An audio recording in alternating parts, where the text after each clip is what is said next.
जी ने जब से गुरु जी ने हम लोग को सत्संग से जोड़ा है, तब से हम बहुत कुछ सीख गए। रामायण और गीता जी के बारे में हम कुछ नहीं जानते थे, अब थोड़ा थोड़ा सीख गए।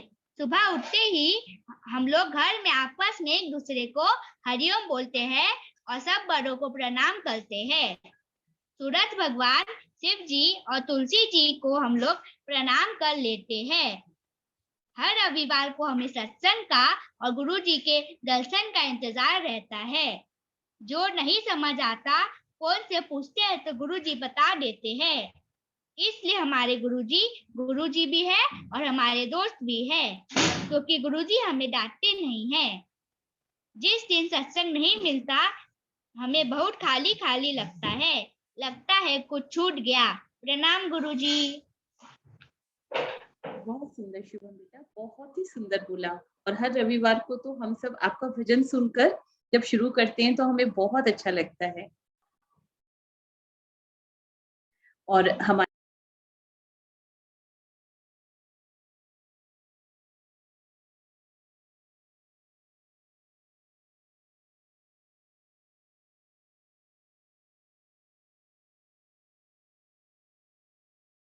प्रणाम गुरुजी। आपका प्रवचन सुनने में बहुत अच्छा लगता है। उससे मैं बहुत अच्छी बातें सीखता हूँ।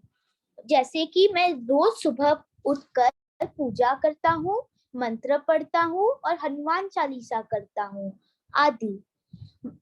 मैं गौ माता के चारे के लिए भी अपने पॉकेट मनी से पैसा जमा करता हूँ। आप कब आएंगे कलकत्ता? हम दोनों भाई आपको बहुत याद कर रहे हैं। प्रणाम गुरुजी।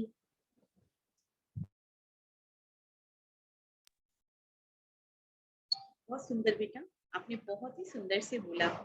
और हमारे साथ एक प्यारी सी गुड़िया है, प्रियंका, बनारस से, जो कुछ कहना चाहती है। जी प्रियंका, आप भी अपना वीडियो ऑन कर लीजिए।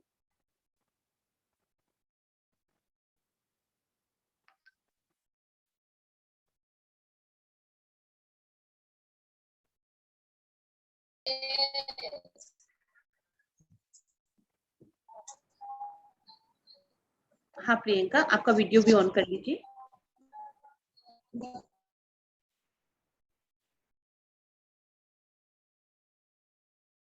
तब तक हम प्रियंका का नहीं तो स्क्रीन।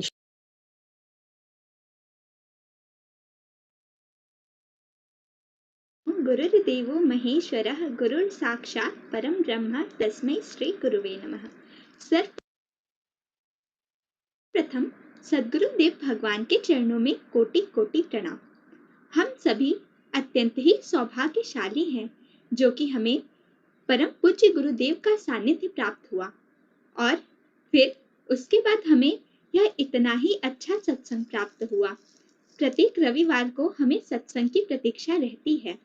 हम सभी अपने परिवार के समेत प्रत्येक रविवार को सत्संग सुनते हैं और हमें सत्संग बहुत ही अच्छा लगता है। सत्संग के माध्यम से हमें अनेकों बातों का पता चला। इसके पूर्व हमें यह सारी बातें पता नहीं थी। हमें पता चला कि हमारा धर्म क्या है, अधर्म क्या है, हमें क्या करना चाहिए, क्या नहीं करना चाहिए, हमारा व्यवहार कैसा होना चाहिए, सद्व्यवहार क्या होता है। इसके अतिरिक्त भागवत कथा के माध्यम से भी हमें भक्तों के चरित्र का पता चला और भी अनेक बातों का पता चला। गौ माता की महिमा के बारे में पता चला। अतः अब हम सभी का यही प्रयास है कि हम सभी अब इसे अपने जीवन में धारण कर सके।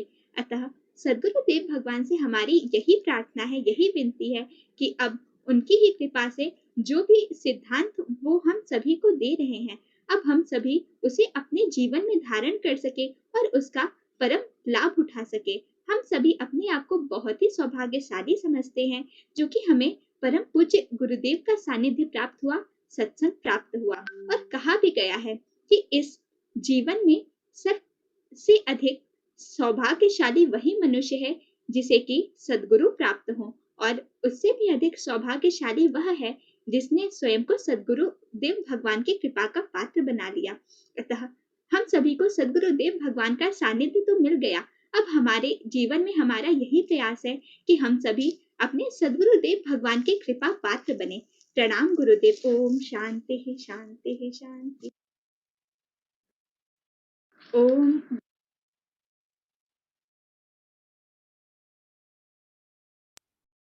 जी, बहुत सुंदर बोला बच्चों ने। और भी अगर कोई भी बच्चा बोलना चाहता है तो वो हैंड रेज कर सकता है।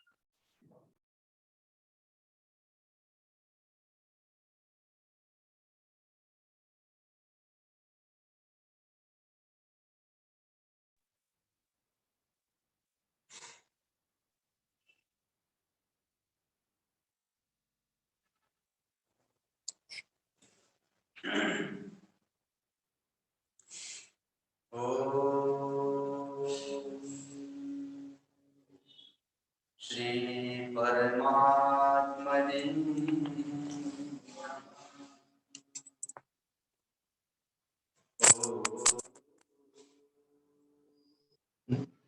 श्री गुरुवे नमः। ओम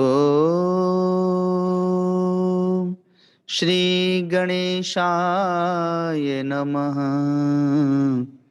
ओम नमो भगवते वासुदेवाय।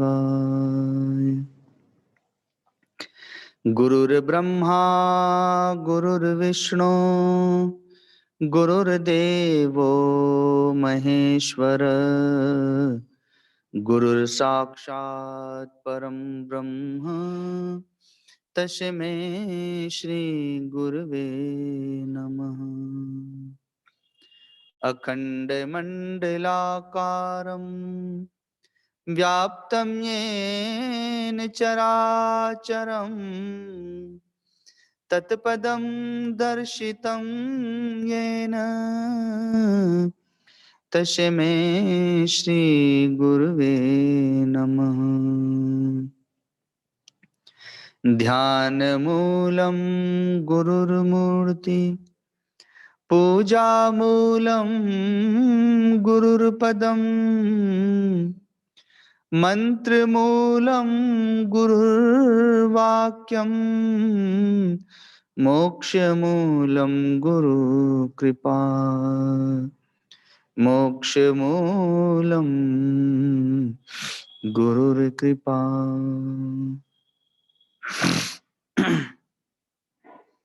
आज हनुमान चालीसा का पाठ होगा। सभी बाल वृंद साथ में पाठ करेंगे। श्री गुरु चरण सरोज रज निज मन मुकुर सुधारि बरनउँ रघुवर विमल जसु जो दायक फल चारि। बुद्धिहीन तनु जानिके सुमिरो पवन कुमार बल बुद्धि विद्या देहु मोहि हरहु कलेश विकार। जय हनुमान ज्ञान गुण सागर जय कपीश तिहु लोक उजागर। रामदूत अतुलित बल धामा अंजनी पुत्र पवन सुत नामा। महावीर विक्रम बजरंगी कुमति निवार सुमति के संगी। कंचन वरन विराज सुवेशा कानन कुंडल कुंचित केशा। हाथ वज्र और ध्वजा बिराजे कांधे मुंज जनेऊ साजे। शंकर सुवन केसरी नंदन तेज प्रताप महाजग। विद्यावान गुणी अति चातुर राम काज करिबे को आतुर। प्रभु चरित्र सुनिबे को रसिया राम लखन सीता मन बसिया। सूक्ष्म रूप धरि सियहि दिखावा विकट रूप धरि लंक जरावा। भीम रूप धरि असुर संहारे रामचंद्र जी के काज सवारे। लाय सजीवन लखन जियाए। श्री रघुवीर हर्षि रघुपति कीन्ही बहुत बड़ाई। तुम मम प्रिय भरत ही सम भाई। सस बदन तुमरो यश गावे। अस कहीं श्रीपति कंठ लगावे। सनकादिक ब्रह्मादि मुनीषा। नारद सारद सहित जम कुबेर तिक पाल जहाते।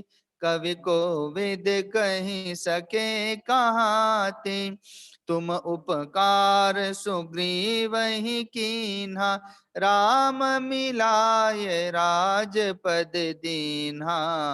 तुमरो मंत्र विभीषण माना।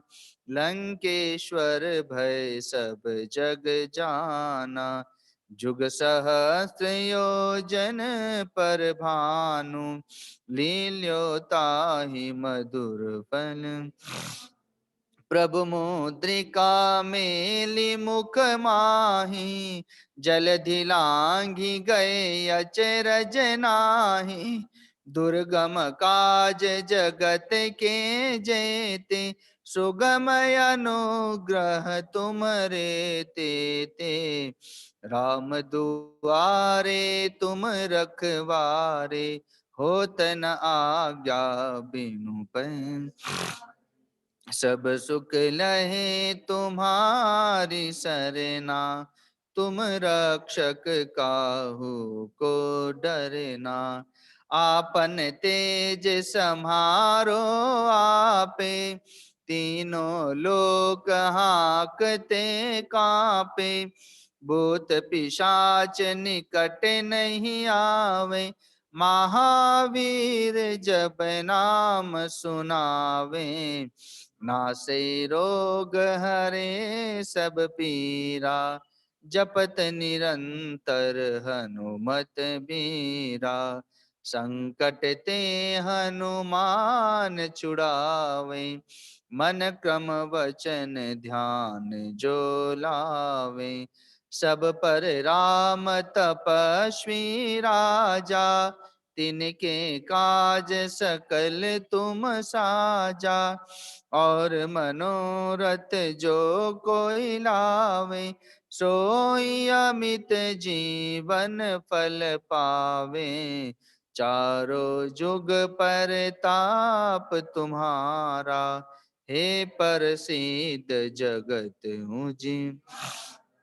साधु संत के तुम रखवारे। असुर निकंदन राम दुलारे। अष्ट सिद्धि नव निधि के दाता। असवर दीन जानकी माता। राम रसायन तुम्हरे पासा। सदा रहो रघुपति के दासा। तुमरे भजन राम को पावे। जन्म जन्म के दुख बिसरावे। अंत काल रघुवर पुर जाई। जहाँ जन्म हरि भक्त का। और देवता चेतन धरई। अनुमत से सर्व सुख करई। संकट कटे मिटे सब पीरा। जो सुमिरे हनुमत बलबीरा। जय जय जय हनुमान गोसाई। कृपा करहु गुरुदेव की नाई। जो शत बार पाठ कर कोई। छूट ही बंदी महासुख होई। जो यह पढ़े हनुमान चालीसा। ओय सिद्धि साखी गौरीशा। तुलसीदास सदा हरि चेरा। कीजे नाथ हृदय मह डेरा। कीजे नाथ हृदय मह डेरा। पवन तनय संकट हरण मंगल मूर्ति रूप। राम लखन सीता सहित हृदय बसहु सुरभूप। बोलिए सियावर रामचंद्र भगवान की। पवन पुत्र हनुमान जी महाराज की। गोस्वामी तुलसीदास जी महाराज की। सद्गुरुदेव भगवान की। गंगा मैया की। गौ माता की। श्यानंदेश्वर महादेव की। ओम नमः पार्वती पते हर हर महादेव।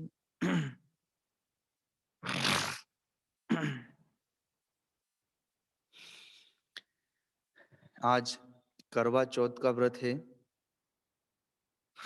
भारतवर्ष में माताएं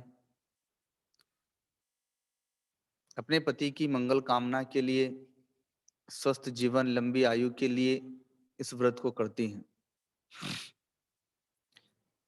वेद में, मंत्रों में एक प्रार्थना है, शिष्यों के द्वारा भगवान से की गई है। माया की प्रबलता को देखते हुए कि कहीं माया के प्रभाव से, प्रारब्ध के कारण से ये देखा जाता है कि जीव से विलग हो जाता है, अर्थात पुत्र विवाह होने के उपरांत माता पिता से अलग हो जाता है, विवाद होता है, पत्नी से तो तलाक हो जाता है, संपत्ति के लिए भाई भाई से झगड़ा हो जाता है, अर्थात ये देखा जाता है। और अब ये बहुत अधिक मात्रा में हो रहा है। अर्थात अब अपवाद में कोई घर बसते हैं जहां सामूहिक परिवार मिलकर के गमन कर रहे हो, प्रेम के साथ में रह रहे हो, पति पत्नी में कोई तनाव ना हो, भाई भाई में प्रेम हो, ऐसा अब अपवाद परिवार देखने को मिलते हैं। तो वैसे ही शिष्य, बहुत सारे शिष्य गुरु के पास में रहते हैं, बहुत सारे भक्त गुरु के पास में रहते हैं, तो उनमें भी आपस में प्रेम रहे और सद्गुरु के प्रति मन में दुर्भावना ना आए, सद्गुरु से हमारी दूरी ना हो जाए, उसके लिए वो मंत्र है। ओम सहना भवतु सहनो भुनक्तु सह वीर्यम करवावहै तेजस्विनावधीतमस्तु मां विद्विषावहै। तो यह मंत्र यद्यपि शिष्य ने भगवान के पास प्रार्थना करते हुए कहा है कि सद्गुरु और मैं सदा साथ साथ रहे, भौतिक और आध्यात्मिक दिव्य ज्ञान समाधि आदि का उपभोग साथ साथ करें, वे जैसे तेजस्वी हैं, ओजस्वी हैं, संयमी हैं, वैसा ही मैं भी बनूं और मेरे मन में कभी सद्गुरु के प्रति दुर्भावना ना हो। माँ विद्विषावहै।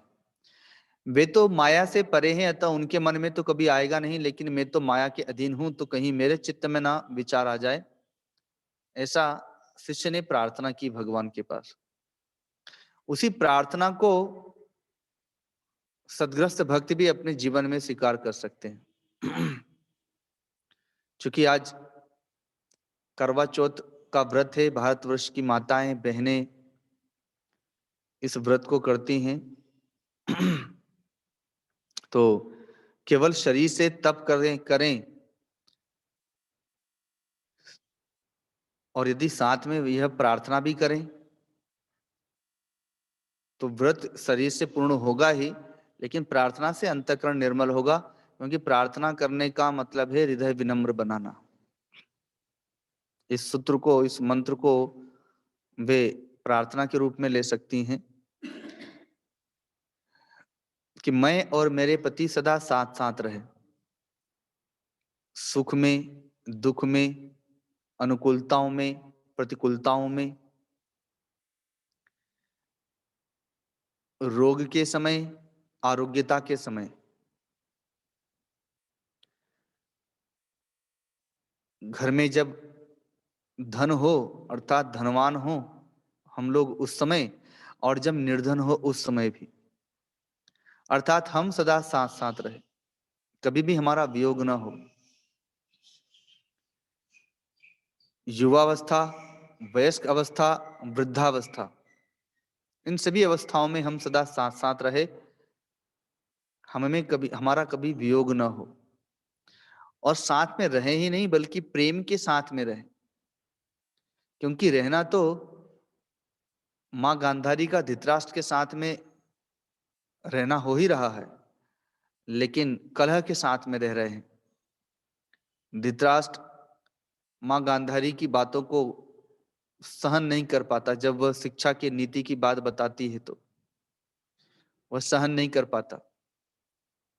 तो रहें, साथ में रहें, हमारा कभी वियोग ना हो और हम प्रेम के साथ में रहें हर परिस्थिति में। जिस प्रकार से भगवती सीता जब प्रभु श्री राम वन में जाते हैं तो वन में भी साथ में रहती हैं। तो चाहे घर में रहना हो चाहे वन में रहना हो, हम सदा साथ साथ रहें।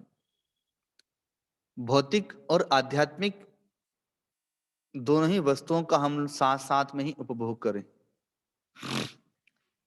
कोई भी यज्ञ, तप, दान, तीर्थ, पुण्यकर्म, सत्कर्म, भजन, कथा, सत्संग, हम साथ साथ ही श्रवण करें, सब में साथ साथ भाग लें।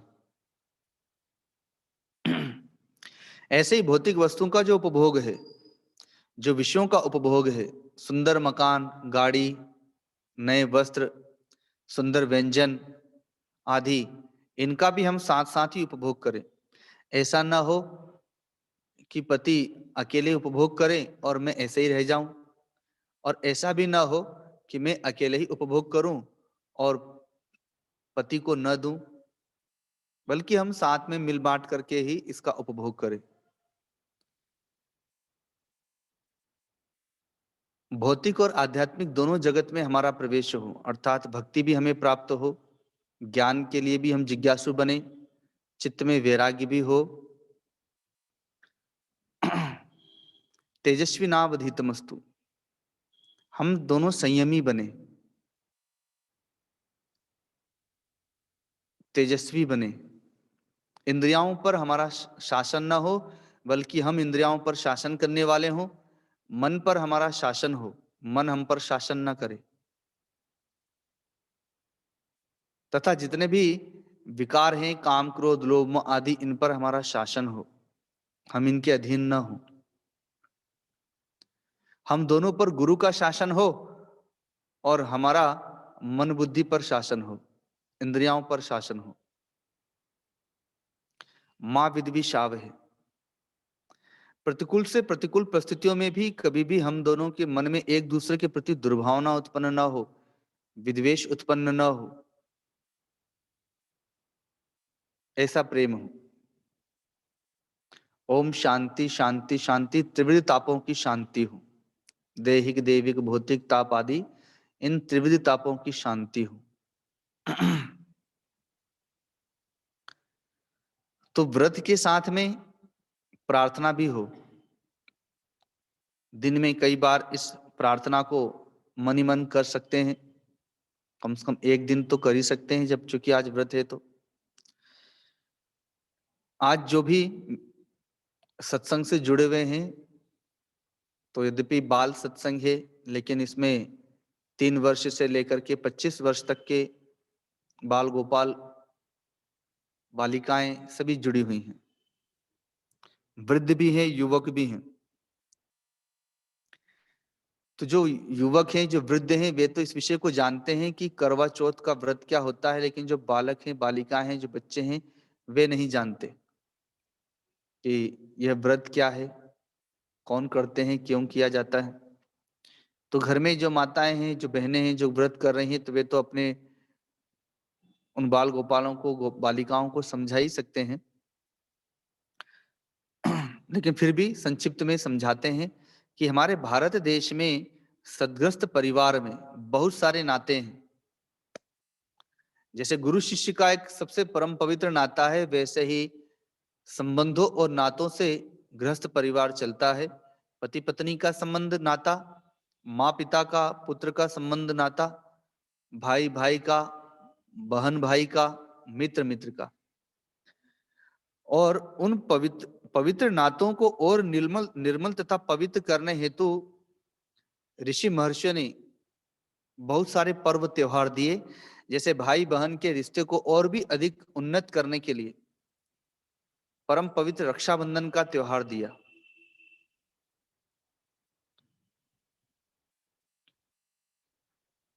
वैसे ही पति पत्नी का जो संबंध है उसको और भी व्यापक करने के लिए ये करवा चौथ का व्रत है। हमारे भारत देश की जो माताएं हैं, बहनें हैं, कोई अपने पति के लिए, कोई अपने पुत्र के लिए, कोई अपने भाई के लिए हमेशा तपस्या करती रहती हैं, व्रत करती रहती हैं। अपने बाल बच्चों के लिए व्रत करती रहती है, तपस्या करती रहती है। गुरुदेव भागीरथी धाम में 9 दिन का जलहार व्रत कराते हैं। बहुत सी माताएं आती हैं व्रत करने के लिए, बहनें आती हैं व्रत करने के लिए। उनसे जब पूछा जाता है कि आप ये व्रत क्यों कर रही हैं, तो कभी अपवाद कोई माँ कहेगी कि मैं अपने लिए कर रही हूँ, अन्यथा सब कहेंगे कि कोई अपने पति के लिए कर रही है, कोई अपने पुत्र के लिए कर रही है, कोई अपने भाई के लिए कर रही है।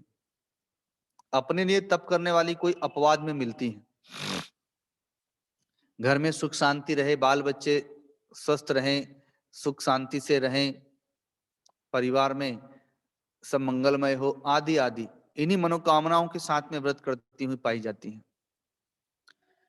तो पुराण में एक छोटी सी कथा आती है सत्यवान और सावित्री की। एक राजा का राज्य छिन गया, युद्ध में वे पराजित हो गए, अतः अपने पत्नी और पुत्र को लेकर के वे वन में चले गए। पुत्र का नाम सत्यवान है, वो वहीं अपने माता पिता के साथ वन में रहता है, लकड़ियां काट करके लाता है, लकड़ियां वन से, और फिर उन्हें बेचता है और उसी से अपनी आजीविका चलाता है। ऐसे ही एक राज्य में एक राजा की एक दिव्य सुंदरी बालिका है और योगिनी है, तपस्विनी है। उसके गुरु देवर्षि नारद जी हैं। समय समय से नारद जी उसके यहाँ जाया करते हैं। वो व्रत के साथ रहती है, संयम के साथ रहती है, तप के साथ रहती है, योग के साथ में रहती है। पहले बालिकाओं के लिए शिक्षा का विधान अर्थात गुरुकुल में नहीं भेजा जाता था, घर पर ही माता पिता शिक्षा देते थे, संस्कार देते थे। लेकिन अब हमारे भारत देश की शिक्षा प्रणाली बदल गई। अब बालिकाओं को भी शिक्षा दीक्षा दी जाती है कि कल के दिन ये सर्विस कर सके, नौकरी कर सके। लेकिन अगर देखा जाए तो पुरुष के साथ कदम से कदम मिला करके चलने की होड़ में वे आगे तो बढ़ती हैं शिक्षा प्रणाली में, लेकिन संस्कार से विहीन होती देखी जा रही हैं। आज सुंदर पात्र में दही जमाया जाता है, सुपात्र हो तभी दही बनता है। वैसे ही अगर कन्याओं का शील, स्वभाव और संस्कार पवित्र होगा तभी वहां पर संत जन्म लेंगे, भक्त जन्म लेंगे, शूरवीर जन्म लेंगे। तो उसके लिए उन्हें संयम और पवित्रता की तथा संस्कार की और परिवार में किसके साथ क्या व्यवहार करना है, कैसा व्यवहार करना है, इसकी शिक्षाएं दी जाती थी। लेकिन अब तो वे घर में रहना ही नहीं चाहती हैं। वे तो पढ़ लिख करके अपना सर्विस करना चाहती हैं, ऑफिस करना चाहती हैं। तो संस्कार से दूर भागना चाहती हैं, स्वतंत्र जीवन जीना चाहती हैं। तो एक तरफ तो भगवती सीता है जो परिवार के लिए जीवन जीती हैं, वहां पर अपने माता पिता के अधीन रह करके जीवन जीती हैं। चारों बहनें जब अयोध्या में आ जाती हैं तो कुल की मर्यादा का कभी उल्लंघन नहीं करती, बल्कि सारी कुल परंपराओं का निर्वहन करती है। और दूसरी तरफ स्वच्छंद विचरने वाली सुपनखा है, जो न अपने पति के अधीन रहती है, न भाई रावण के अधीन रहती है, स्वच्छंद विचरण करती है और उसने अपने कुल का सर्वनाश करा लिया। तो एक दिन देवर्षि नारद जी राजा के पास में आए तो राजा चिंतित बैठे हुए थे कि मेरी पुत्री तो बड़ी सुंदरी है और बड़ी योगिनी है, तपस्विनी है, इसका विवाह किसके साथ मुझे करना चाहिए, मुझे यही चिंता सताती है।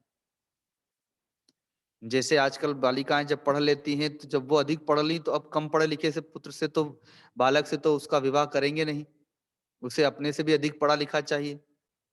तो वैसे ही राजा को चिंता है कि मेरी पुत्री तो दिव्य योगिनी है, तपस्विनी है और सुंदरी भी है, तो इसके योग्य कोई वर होना चाहिए। तो राजा ने जब ऐसा कहा तो देवर्षि नारद जी ने सत्यवान के गुण गाए, सत्यवान के गुणों का गायन किया। जब सत्यवान के गुणों का गायन करने लगे क्योंकि जितने गुण सावित्री में हैं वैसे ही गुणवान सत्यवान भी हैं, तो सावित्री जो उस समय अपने माता पिता के पास ही बैठी हुई थी, सुन करके उन गुणों को वो मन ही मन सत्यवान को अपना वर चयन कर लेती है।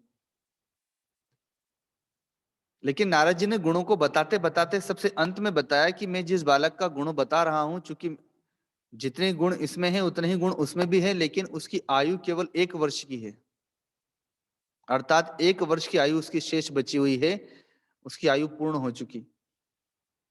तो राजा ने कहा कि फिर मैं अपनी बेटी को ऐसे बालक के साथ विवाह क्यों करूंगा।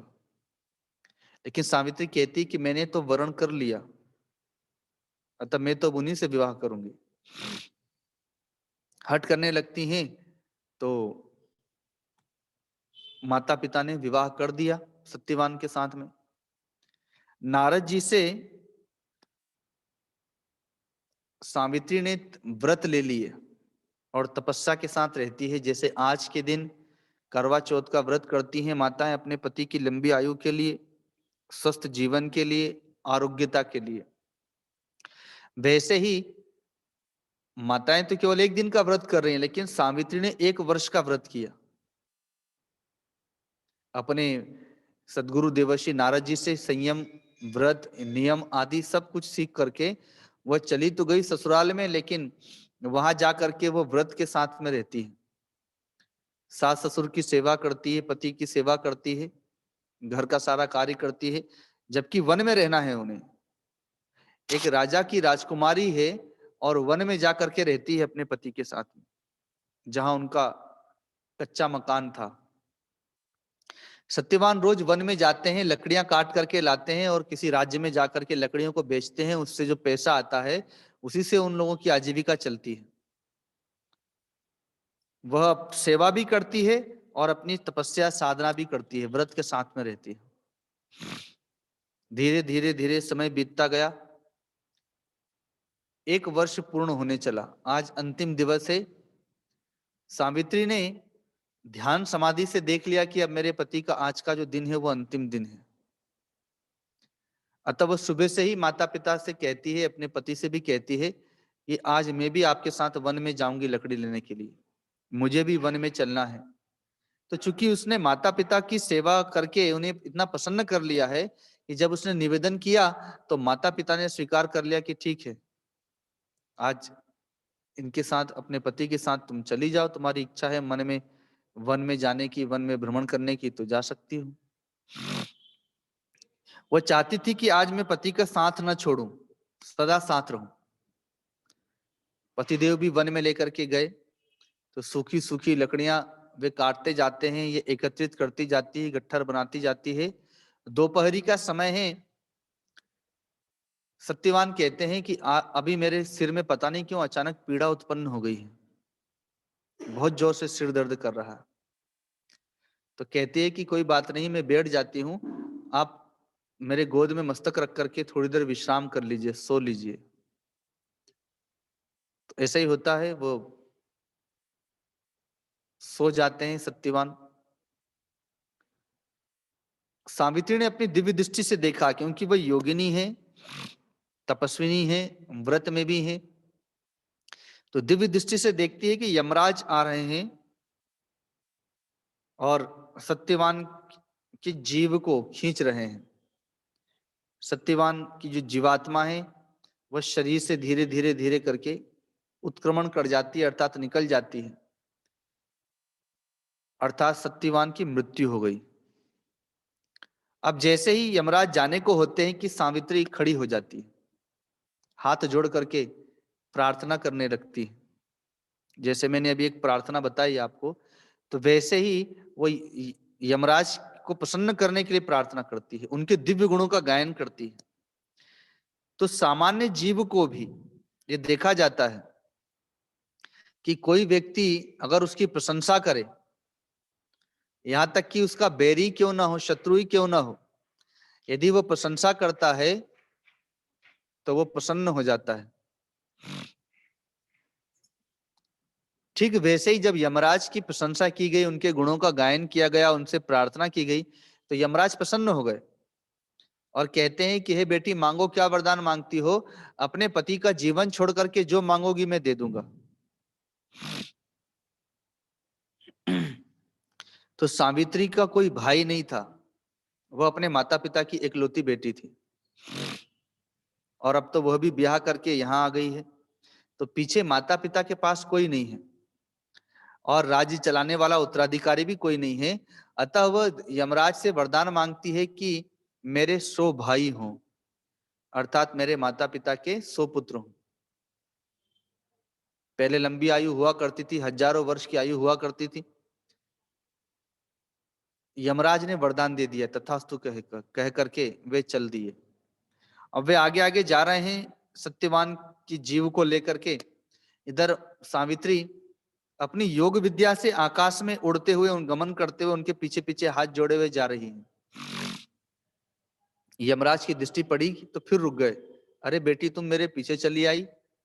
वो पुनः प्रार्थना करती है, दिव्य स्तुति से गायन करती है गुणों का। जैसे कोई मंदिर में जाकर के स्तुति करता है, जैसे भगवान शिव की स्तुति की थी लोमश ऋषि ने, नमामि शमिशान निर्वाण रूपम विभुम व्यापकम ब्रह्म वेद स्वरूपम, तो वे प्रसन्न हो गए थे। वैसे ही जब पुनः स्तुति की तो यमराज पुनः प्रसन्न हो गए। कहते, मांगो बेटी, क्या वरदान मांगती हो? अपने पति का जीवन छोड़ करके जो मांगोगी दे दूंगा। तो कहती है कि मेरे सास ससुर का राज्य छिन गया है। मेरे ससुर जी राजा थे, पड़ोसी राज्य ने आक्रमण करके उन्हें पराजित कर दिया, राज्य छीन लिया, इसलिए हम लोग वन में रहते हैं। तो मेरे ससुर जी को उनका राज्य पुनः प्राप्त हो जाए।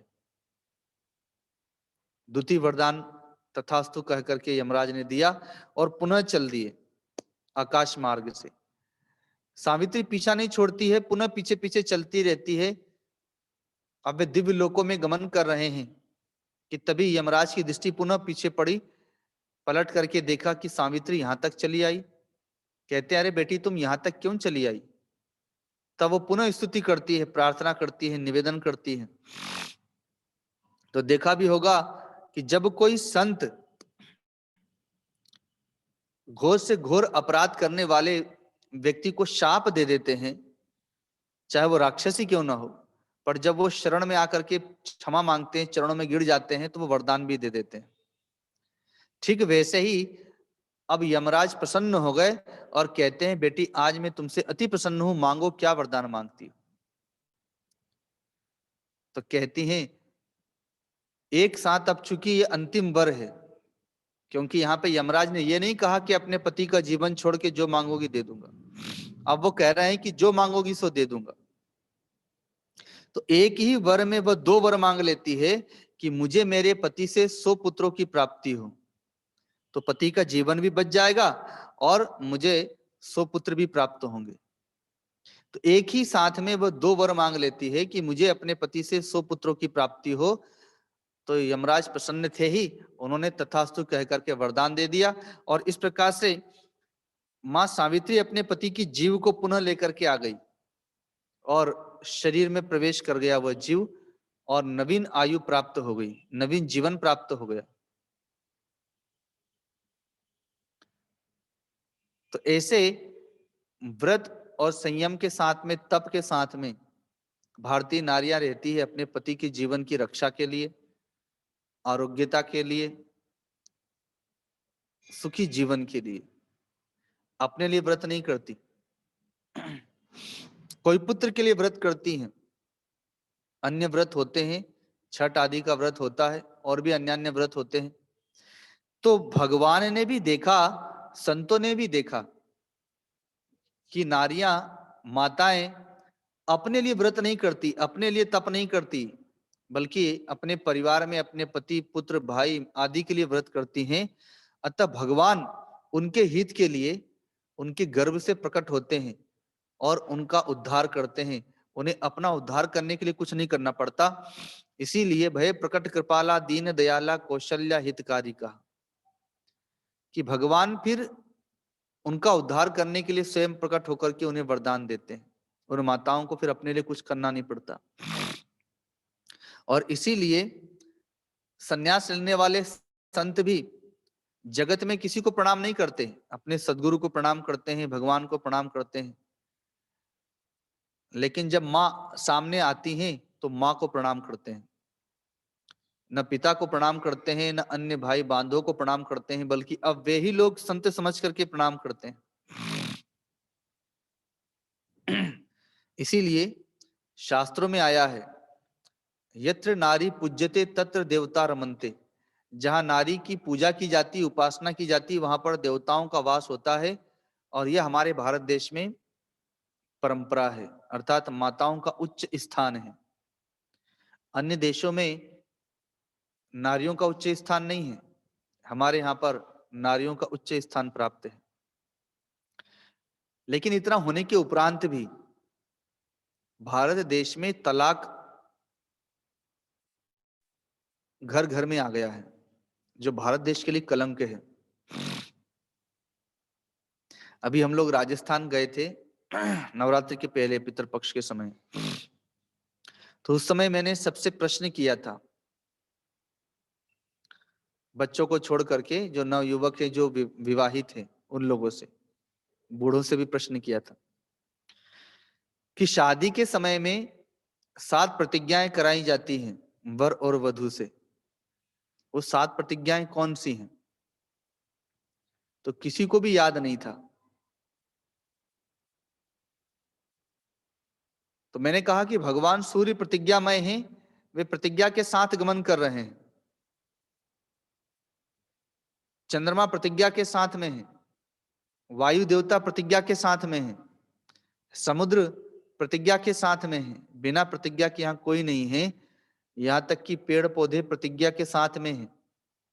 साल में एक बार फल देना है तो अपने सीजन में फल दे देते हैं, पुष्प दे देते हैं पौधे। और पशु पक्षी कीट पतंगे प्रतिज्ञा के साथ में है कि जो खाने को कहा है उसी को खाते हैं। और जब सोने को कहा है तभी सोते हैं, जब जागने को कहा है तो ब्रह्म मुहूर्त में जाग जाते हैं। केवल एक मनुष्य ही है जो अपनी प्रतिज्ञा से हट गया, इसलिए उसको अपने स्थान पर आने के लिए प्रतिज्ञा के साथ में रहना ही पड़ेगा। तो गृहस्थ आश्रम में प्रवेश कर रहा है, अतः उसे प्रतिज्ञा के साथ में प्रवेश करना होगा। जब प्रतिज्ञा ही नहीं है तो फिर जब प्रतिकूलताएं आती हैं तो द्वेष हो जाता है, और वही द्वेष जब कलह का रूप धारण करता है तो तलाक हो जाते हैं। जो परम पवित्र संबंध है, कि जिसके लिए माताएं व्रत कर रही हैं और एक दिन उसी को त्याग करके चल देती हैं।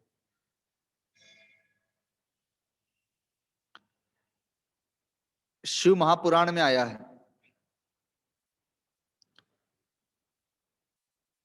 एक राक्षसी अपने पुत्र को त्याग कर चली जा रही थी। तो भगवान शिव और मां पार्वती आकाश मार्ग से जा रहे थे, तो मां पार्वती ने देखा कि अरे ये कैसी मां है, पुत्र को जन्म दिया और उसको वन में छोड़ करके जा रही है। तो भगवान शिव कहते हैं कि इसलिए तो इसे राक्षसी कहते हैं, कि जिसके हृदय में वात्सल्यता ही ना हो पुत्र के प्रति, तो वो राक्षसी है। तो जैसे पुत्र के प्रति वात्सल्यता ना हो वो राक्षसी है, वैसे ही पति के प्रति प्रेम ना हो, क्योंकि पति ही स्त्री की गति होती है, और वो त्याग के चली जाए तो फिर वह भी राक्षसी ही है। अब चाहे पति उसे त्याग रहा है तो वो राक्षस है, और पत्नी उसे त्याग रही तो वो राक्षसी है। ऐसा पुराण में दिया है, शिव महापुराण में। नहीं तो मुझसे कहेंगे लोग कि स्वामी जी सबको राक्षस राक्षसी बना रहे हैं। तो इसलिए मैं अपनी बात नहीं कह रहा हूं, मैं तो शिव महापुराण की बात कह रहा हूं।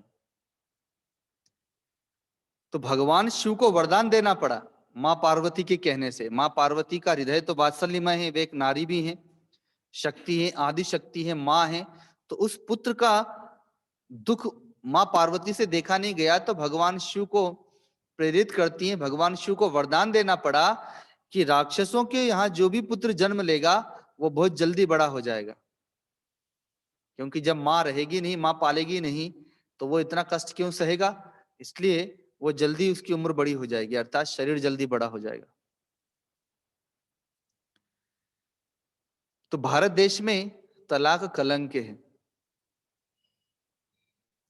इसीलिए आप व्रत के साथ में रहें, प्रार्थना के साथ में रहें, और कम से कम उन 7 प्रतिज्ञाओं को याद करके उनके साथ में रहें।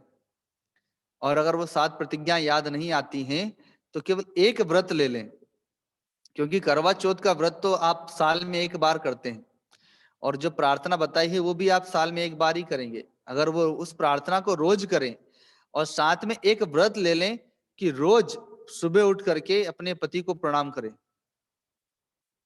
अगर इस व्रत को ले लेती हैं तो जीवन में कभी तलाक नहीं होगा, क्योंकि प्रतिदिन प्रणाम करते करते करते करते पति के प्रति दिव्य भाव हो जाएगा। पति देव कहलाते हैं, वो देव का भाव हो जाएगा। और पति के हृदय में भी जब पत्नी रोज प्रणाम करेगी तो पति के हृदय में भी अपनी पत्नी के प्रति अत्यंत दिव्य भाव हो जाएगा, समादर का भाव हो जाएगा।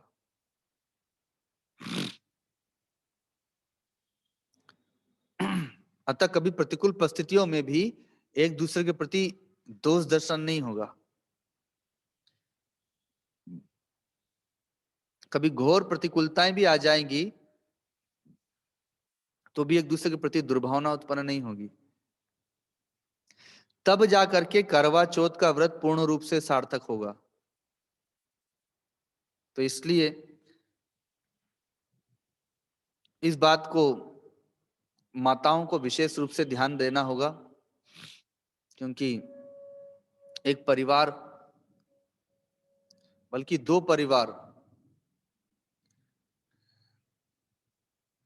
को चलाने वाली माताएं होती हैं। परिवार को बनाना, परिवार को चलाना, सबको बांध करके रखना, वो माताओं का कार्य होता है। माताओं का दोहरा जीवन होता है कि वह पति के पास पत्नी बन जाती है, पुत्र के पास माँ बन जाती है, दोनों की सेवा करती है, उसका दोहरा जीवन होता है। तो इसके लिए उसे किसी को आदर्श बनाना होगा और ग्रंथों का स्वाध्याय करना होगा। सत्संग में तो हम लोग बताते ही हैं, लेकिन ग्रंथों का स्वाध्याय करना चाहिए।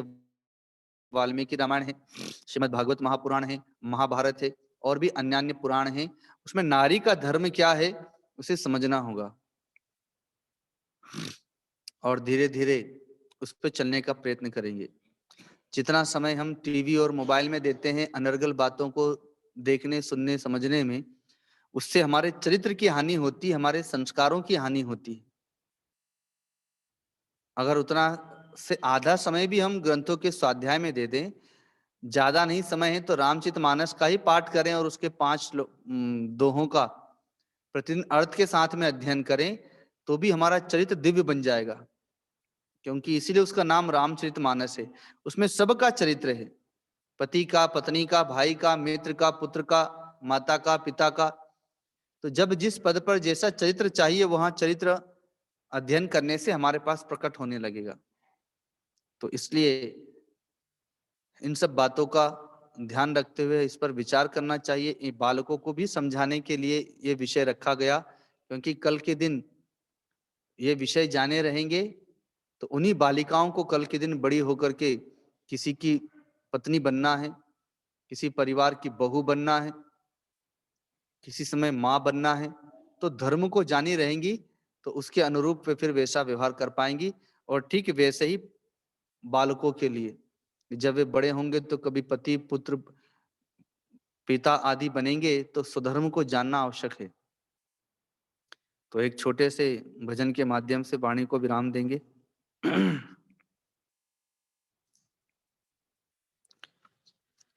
सांसों के तार तार में प्रभु प्यार को पिरो लो, प्रभु प्यार को पिरो लो। शुभ कर्म करके पुण्य का, शुभ कर्म करके पुण्य का जीवन में बीज बोलो, जीवन में बीज बोलो। सांसों के तार तार में जीवन का एक एक पल अनमोल है खजाना, इनमें से एक पल भी नहीं लौट के है आना। आनंद रस से अपना अंतःकरण भिगो लो, अंतःकरण भिगो लो। सांसों के तार तार में प्रभु प्यार को पिरो लो, प्रभु प्यार को पिरो। ज्ञानी की ये निशानी, मीठी सी उनकी बानी, मीठे से बोल में है प्रभु की झलक सुहानी। बोलो तो मीठे बोलो, अमृत हृदय में घोलो, अमृत हृदय में घोलो। सांसों की तार तार में प्रभु प्यार को पिरो लो, प्रभु प्यार को पिरो। बीती का गम सुना कर वो मिट गया अंधेरा, खुलती जहां पे आंखें होता वही सवेरा। तेरे द्वार प्रभु पधारे, तेरे द्वार प्रभु पधारे, अंतः के नैन खोलो, अंतः के नैन खोलो। सांसों के तार तार में प्रभु प्यार को पिरो लो, प्रभु प्यार को पिरो लो।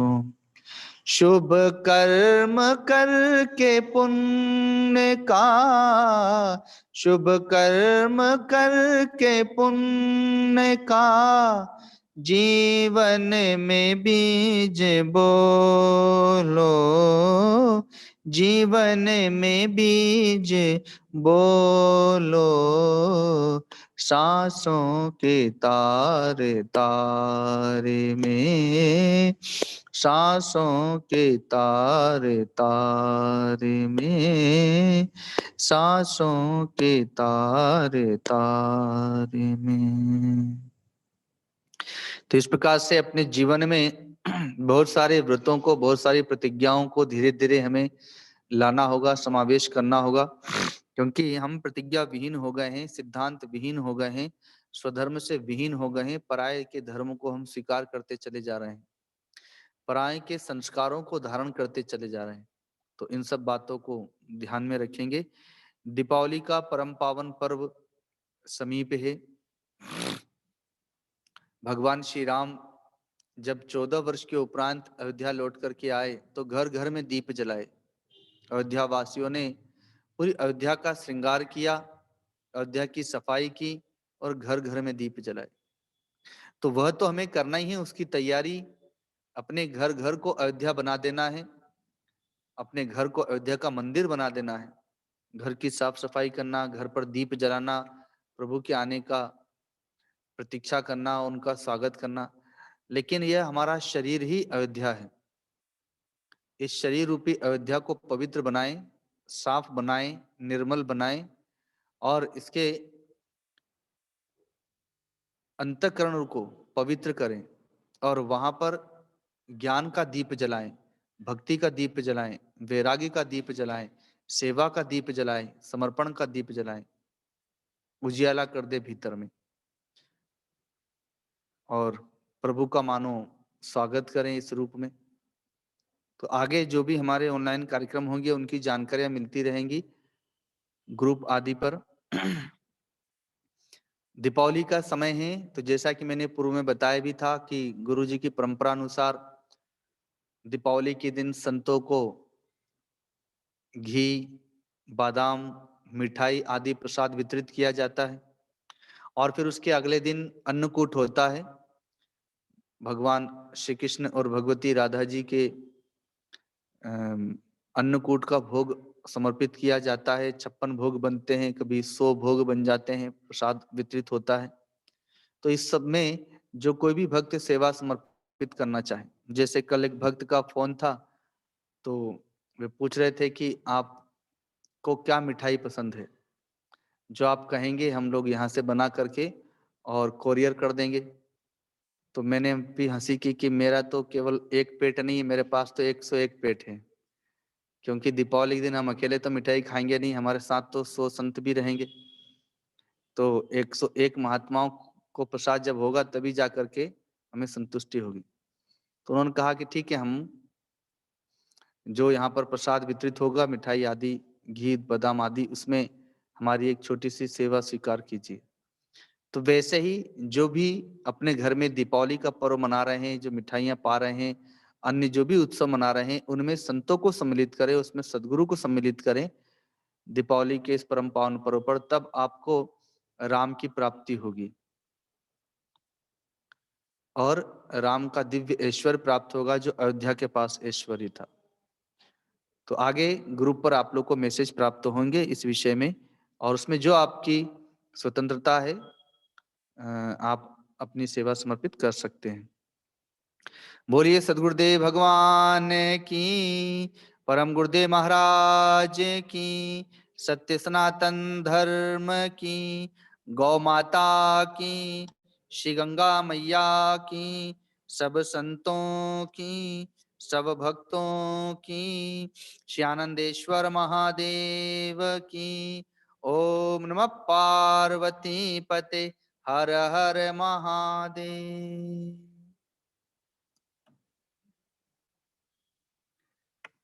प्रसाद के समय में पहुंच गई। लगता है मोबाइल में सुन रही आप थी। सब अनम्यूट कर सकते हैं अपने आप को, देव को प्रणाम कर सकते हैं। प्रणाम। राम स्वामी जी चरण हरिओम। प्रणाम गुरुजी। प्रणाम प्रणाम गुरुदेव। प्रणाम स्वामी जी चरण स्पर्श। प्रणाम स्वामी जी। प्रणाम गुरुदेव। प्रणाम गुरुदेव। प्रणाम गुरुदेव। प्रणाम गुरुदेव। प्रणाम